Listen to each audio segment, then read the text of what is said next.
அவருடைய பரிசுத்த நாமம் மகிமைப்படுவதாக. 2 சாமுவேல் 16 அதிகாரம் 12 கர்த்தர் என் சிறுமையை பார்த்து இந்த நாளில் அவன் நிந்தித்த நிந்தனைகளுக்கு பதிலாக எனக்கு நன்மையை சரிகட்டுவார் என்று தாவீது ராஜாவாய் இருக்கும் பொழுது இந்த வார்த்தையை சொல்லுகிறார். இங்கு தாவீது நடந்து வரும் பொழுது சகல ஜனங்களும் சூழ்ந்திருக்கிறார்கள். சகல பராக்கிரமசாலிகளும் தாவீதின் வலதுபுறமாகவும் இடதுபுறமாகவும் நடந்து வரும் பொழுது தாவீதின் மேலும் அவனுடைய சகல ஊழியக்காரர் மேலும் இந்த சீமையை என்கிறவன் கற்களை எறிந்து கொண்டு இந்த தாவீதை தூசித்து கொண்டே வருகிறான். பேலியாளின் மனுஷனே தொலைந்து போய் என்று சொல்லி இந்த தூஷணம் என்பது அது ராஜாவாய் இருந்தாலும் அடிமையாய் இருந்தாலும் தாங்கி கொள்ளக்கூடாத ஒன்று. இதை அனுபவித்த சங்கீதக்காரனாகிய தாவீது தான் சொல்லுகிறார்.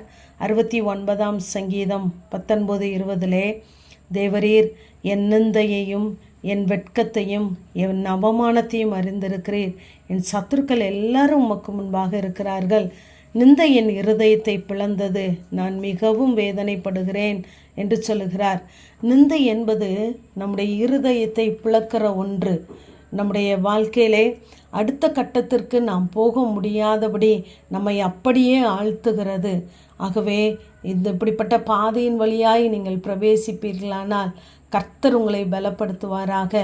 நாம் நிந்திக்கப்படுவது அநேக காரணங்களோடு கூட இருக்கலாம். காரணம் இல்லாமல் நம்மை நிந்திப்பதாக இருக்கலாம். ஒருவேளை நம்மை புரிந்து கொள்ளாமல் நிந்திக்கலாம். இல்லை என்றால் நாம் செய்கிற செயலின் மூலமாக நம்மை நிந்திக்கலாம். இப்படி அநேக காரியங்கள் இருந்தாலும் இந்த நிந்தை என்பது, இந்த சிறுமை என்பது நம்மால் ஒருவராலும் தாங்கக்கூடாத ஒன்று. இந்த சங்கீதக்காரனாகிய தாவீது சிறு வயதிலிருந்தே இதை அனுபவித்து வருகிறார்.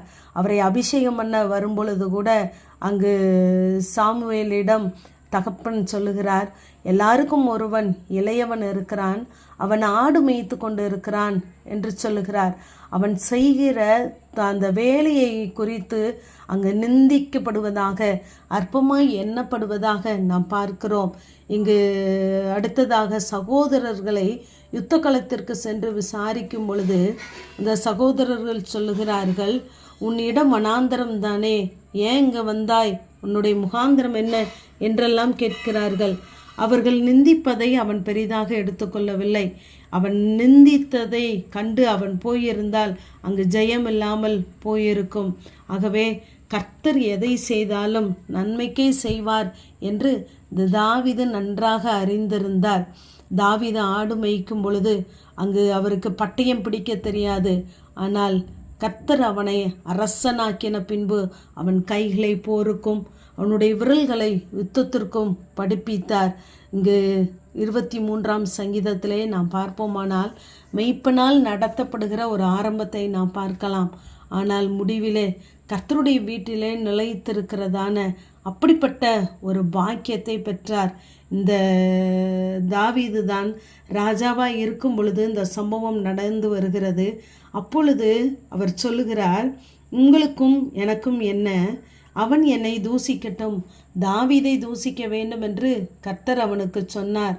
ஆகையால் ஏன் இப்படி செய்கிறாய் என்று கேட்கத்தக்கவன் யார்? அவன் தூசிக்கட்டும், அவன் அப்படி செய்ய கர்த்தர் அவனுக்கு கட்டளையிட்டு இருக்கிறார் என்று சொல்லி அந்த காரியத்தை எவ்வளவு சுலபமாக கர்த்தருக்குள்ளே புரிந்து கொண்டான் என்பதை நாம் இந்த நாளிலே கவனிக்க வேண்டும். நம்முடைய வாழ்க்கையிலும் இப்படிப்பட்ட நிந்தைகள் நம்மை மேற்கொள்ளும் பொழுது, அவமானங்கள் வெட்கங்கள் மேற்கொள்ளும் பொழுது கர்த்தர் அனுமதியாததும் அறியாததும் எதுவுமே என்னுடைய வாழ்க்கையிலே வருவதில்லை என்று சொல்லி நாம் எதிர்பேசாதபடி, எதிர்வினை செய்யாதபடி கர்த்தருடைய சமூகத்திலே அதை அர்ப்பணிப்போமானால் நாம் நிந்திக்கப்பட்ட நிந்தனைக்கு பதிலாக கர்த்தர் நிச்சயமாகவே நமக்கு நன்மை செய்வார்.